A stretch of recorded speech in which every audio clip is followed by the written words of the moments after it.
Good morning, everyone.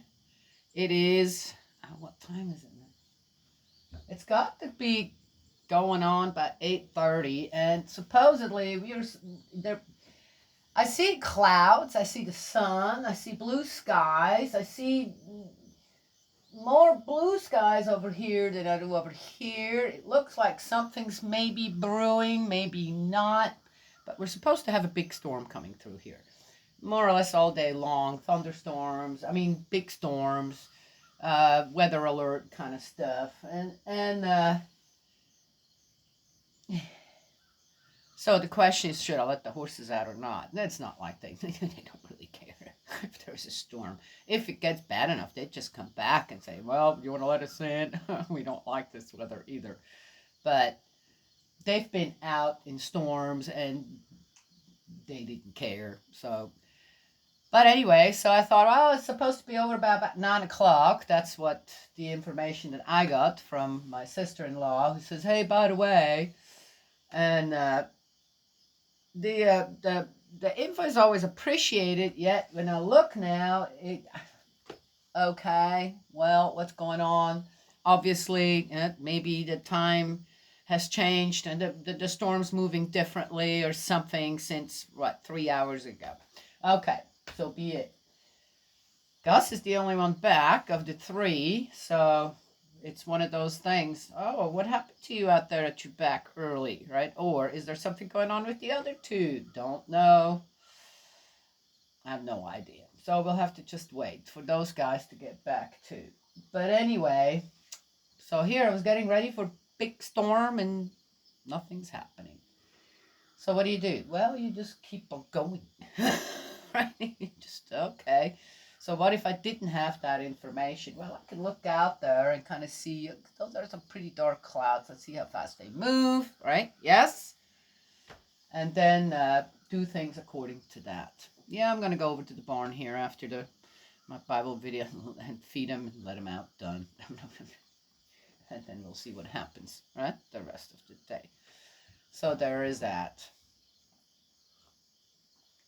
Worked over at the barn for 3 hours yesterday until my legs caved in. I had to say, okay, save the rest for later. Got almost everything done. Looks great over there. And to me, now that I'm taking care of the barn, since my brother-in-law has gone visiting his children, he won't be back for a couple of weeks, right? It's just a couple of weeks, right? Yes. But for me, okay, so it's taking, right, yesterday and today to clean up the barn, to the point where then I am happy to be over there. I'm not looking at, oh my gosh, this needs to be cleaned. Oh my gosh, is there another snake in here? Copperheads travel in pairs when they are a certain age. So, is there another one in here? Now I found certain other things too. That there's one door that, well, something's definitely wrong with that barn door. So, has nobody noticed? And I'm looking, and sure enough, one of the hinges is breaking off the part of the wood. So what do? Right? Message my son. Hey, son, if you have time, I could really use your help here for a few days, couple of days, one day. And he knows how to do these things, right? Yes, and then I'll just be the one that helps along, and he does all the hard work. But it has to be done. If one doesn't, you notice something is going wrong with certain things, and you just let it go and go and go, and then suddenly you have what? Now we're looking at what? Replacing a door, right? This can still be fixed. This is not going to be a big deal to fix right now. Yes? Yeah. Then due to the snake problem we had over there, part of one of the overheads of the barn just got taken apart. I have no idea why they would do that, because snakes don't stay put all the time in one place. And if that one would have overwintered in that one headboard, who cares, right? But they took it all apart. Nobody put it back together. So it's like, come on, guys. I don't like things like that left undone. When, yes? Okay, well, anyway. Ugh, me and my nitpicking kind of thing, about certain things. It's got me through many, many years here of taking care of things immediately rather than wait. And often it's a 5-10 minute job. Yes? Well, there you go. So, still the mama chicks with her 3 chicks, they're getting older, and I was amazed when I went over to the chicken coop yesterday, and they were all on the highest tier in the chicken coop. All of the 2 of them are looking out from underneath mama. Yes. And then one was over a little to the side. I'm hoping they're not all roosters. And it was so cute. What a cute little picture. Yes. But they managed to. How the heck did you guys all get up there? Right? Yes. All the chickens are going into the chicken coop again now. Yes. And I can close it up at night because the chicken coop now is secured again, because I wouldn't let my brother-in-law said, "Can you please fix this? Could you fix this?" And he did a great job, right? So hopefully that will all go well.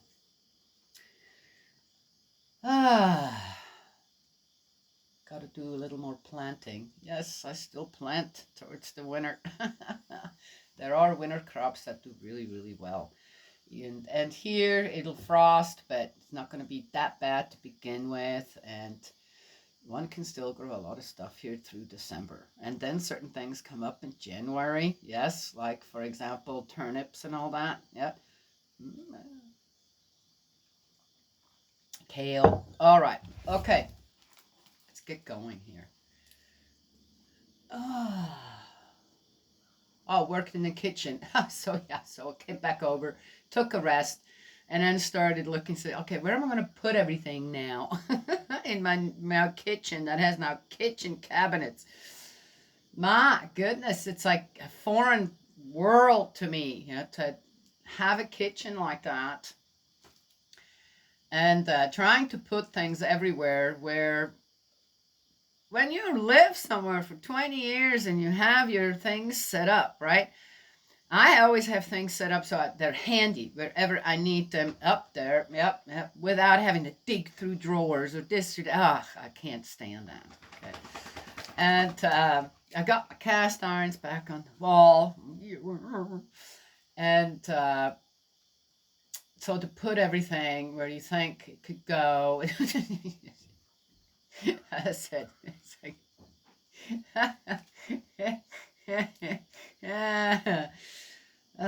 interesting.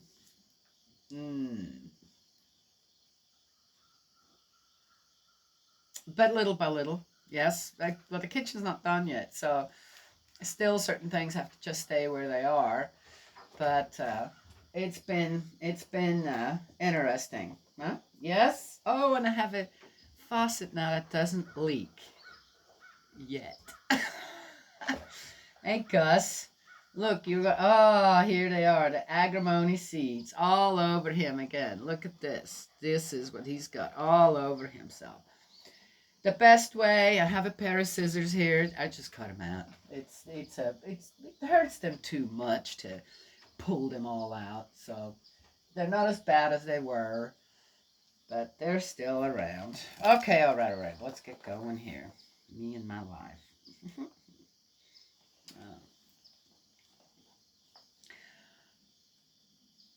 All right, so we're in 1 Samuel 30. Reprisals against the Amalekites. Oh, God almighty, it's just all about war. It's just war. Well, if I remember that after reading, maybe I'll mention that. Now, by the time David and his men reached Ziklag, 3 days later, the Amalekites had raided the Negev and Ziklag. They had sacked Ziklag and burnt it down. They had taken the women prisoner and everyone who was there, both small and great.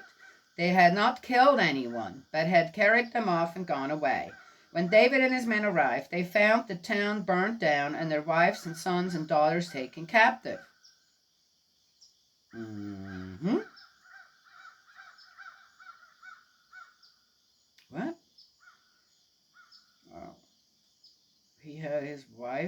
children there? That's a new one. Then David and the people with him wept aloud till they were too weak to weep any more. David's 2 wives have been captured. Ahinoam, I remember now. Yeah, of Jezreel, and Abigail, widow of Nabal of Carmel. Right.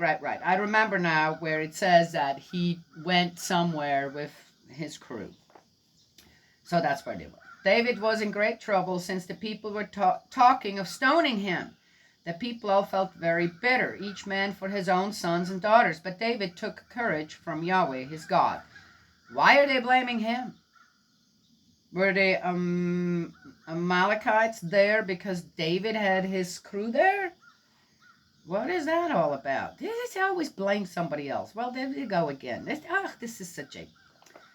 dear. To the priest Abiathar, son of Ahimelech, David said, "Bring me the ephod." Abiathar brought the ephod to David. David then consulted Yahweh. "Shall I go in pursuit of these raiders? Will I overtake them?" The answer was, "Go in pursuit. You will certainly overtake them and rescue the captives." David accordingly set off with the 600 men who were with him and reached the torrent of Bezor. David then continued to pursue with 400 men, 200 staying behind, who were too exhausted to cross the torrent of Bezor. Out in the country they found an Egyptian and brought him to David. They gave him some bread to eat and some water to drink. They also gave him a piece of fig cake and 2 bunches of raisins. He ate these, and his spirits revived. He had had nothing to eat or drink for 3 days and 3 nights. David then said to him, "Whose men are you, and where do you come from?" He replied, "I am a young Egyptian, the slave of an Amalekite. My master abandoned me because I fell sick 3 days ago. We raided the Negeb of the Cherethites."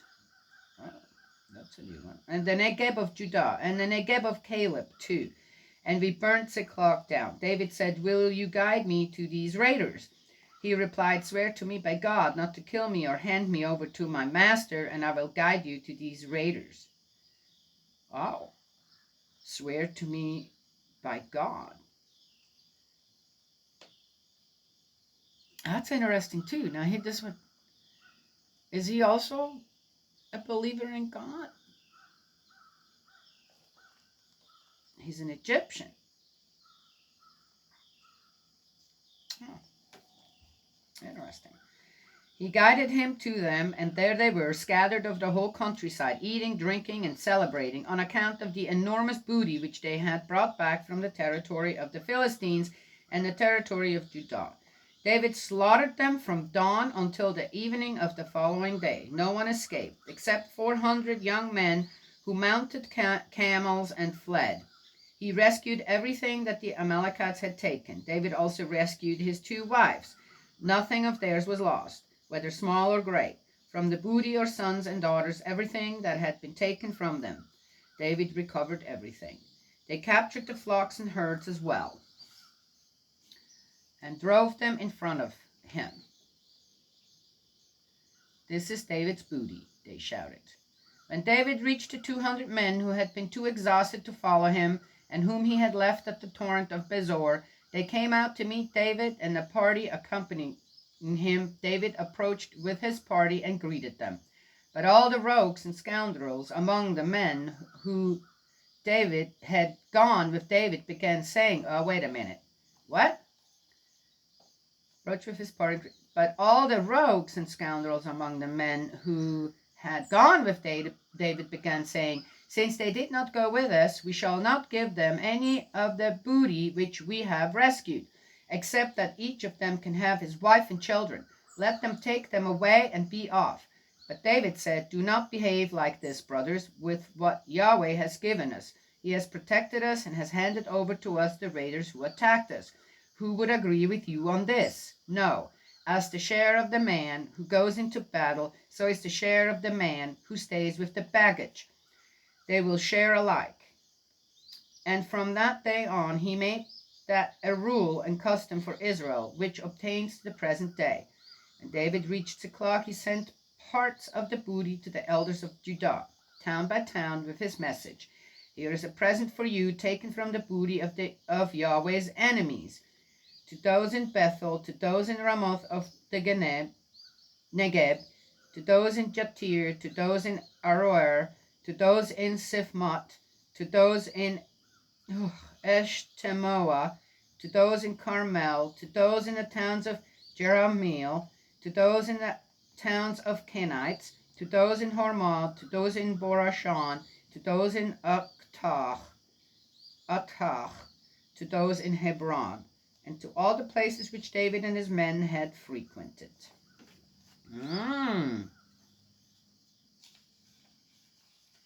Interesting.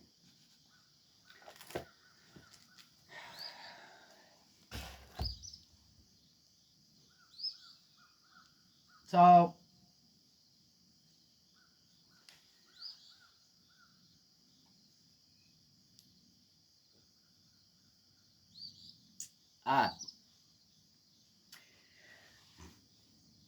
sounds to me like now David, with what just happened there, if it happened that way, with everything that he got back, now who did that all actually belong to, right? But he's handing it out to other people as gifts, or is it actually going back to whom it belongs to? Which, of course, David will find great favor in all that, right? Yes. So, I don't know. Is there some restoration going on here or not? It's good. Everybody got their stuff, their wives and their children and their stuff back. So that's good.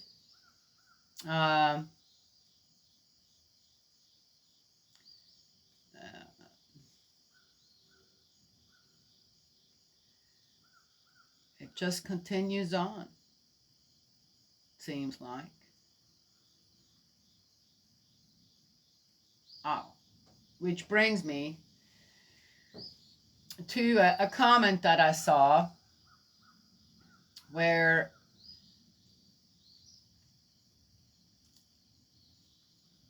I came across something interesting to just think about on how when in history there have been plenty of emperors and generals and people just rose through the ranks to fame and then to stardom, when it comes to all that. And to excuse war, right? Yes?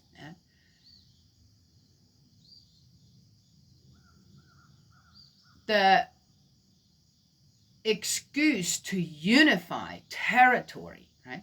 And that's then that will bring peace, right? Yes? So rampaging through other people's territory, and once one has that part, then okay, so you look at the big map and go, okay, we got this, and this part, right? So we still need to have all this other part to unify everything under one, right, ruler, and then there will be peace for everyone, right? Yes? I find that a really odd concept on how that was in a way used as an excuse to just keep warring, and how that was used for uniting things, right? Yes?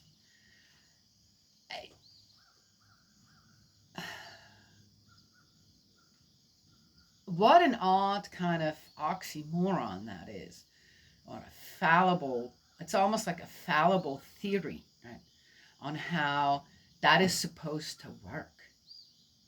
That if one just takes, right, everything from everyone else and then has this own idea on what peace then is like and how people all are supposed to behave together, right? Yeah, under the ruler's ideas, not God's ideas, not God's 10 Commandments. Yes. The tributes, to this, to that. Yeah, okay, all right. Taxes. and on how that sounded so good, but the bloodshed, the just absolute chaos that goes with that. How can that be right? I don't think it's ever really worked out. Every one of those people in history, leaders in history who's done that, fell. They fall eventually. Why is that? Because we're not herd animals. People aren't herd animals.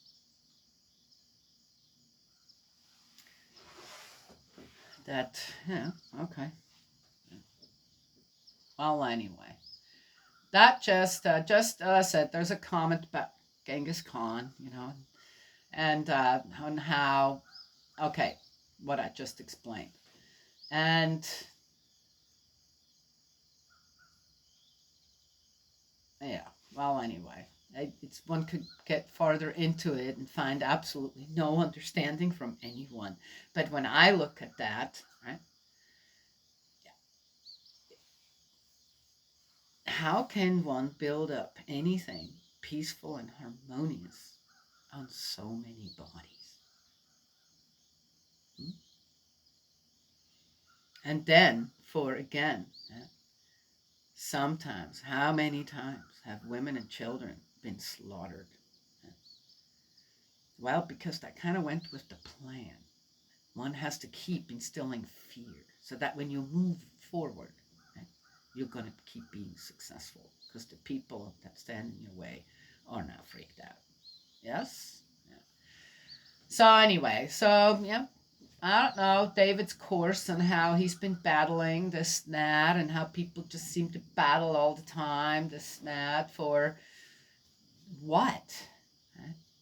There seems to be the little communication that I've seen that some tried to establish, and had some treaties. Maybe this, we're always broken. For one reason or another, they would get broken again. Yes? Such a classic.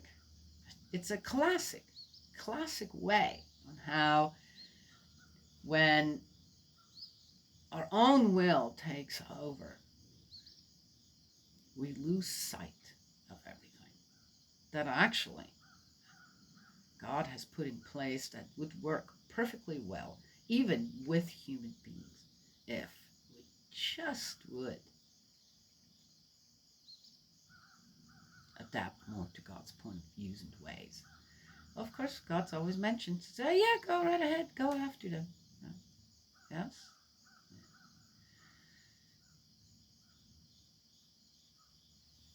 Anyway.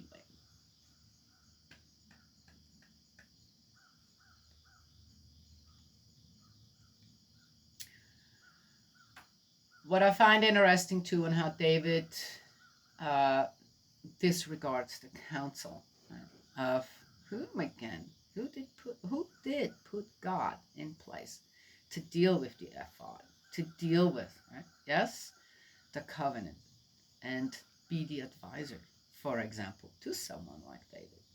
David takes it upon himself, says, "Nah, I'm going to talk to God myself," because he wants to do what he wants to do. So, does he really want to hear what God has to say? Yes, everything went well. They caught up to them, this, that. Another interesting thing, when they got back, the people that were too exhausted, tired, and sometimes it's better to leave people behind who are in that shape because they could hinder you in your, okay, just saying. They're not going to get nowhere, right? On how, what were they called in the, right? Scoundrels and rogues, right? And said, well, I want to share with the people who didn't stay behind. Well, what was on those people's minds? Did they go after everything with the right, proper heart to mind in the way that God would actually said, okay, go get it, go get everything.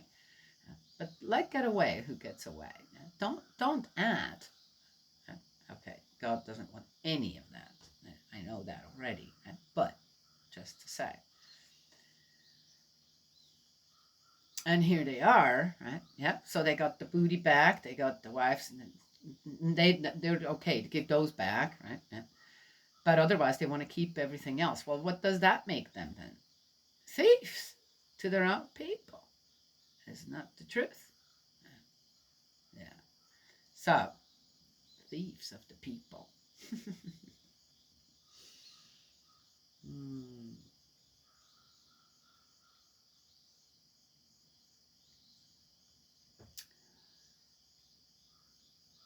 One just wants to warn, right? Yes, teach. I'd rather teach than warn people. Uh,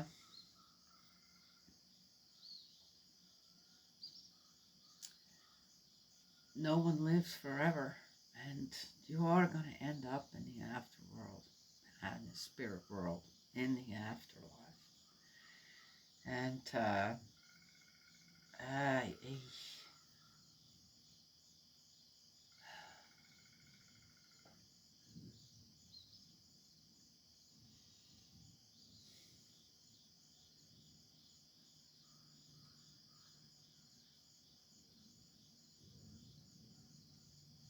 one can't.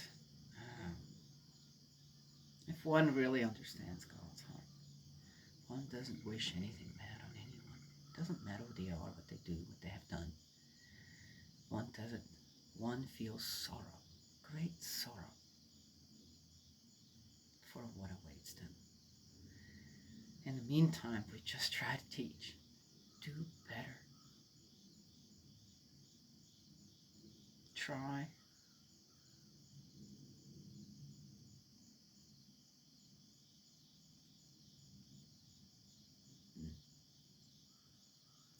That's all I have to share this morning. Got to go to the barn, finish cleaning, feed the crew.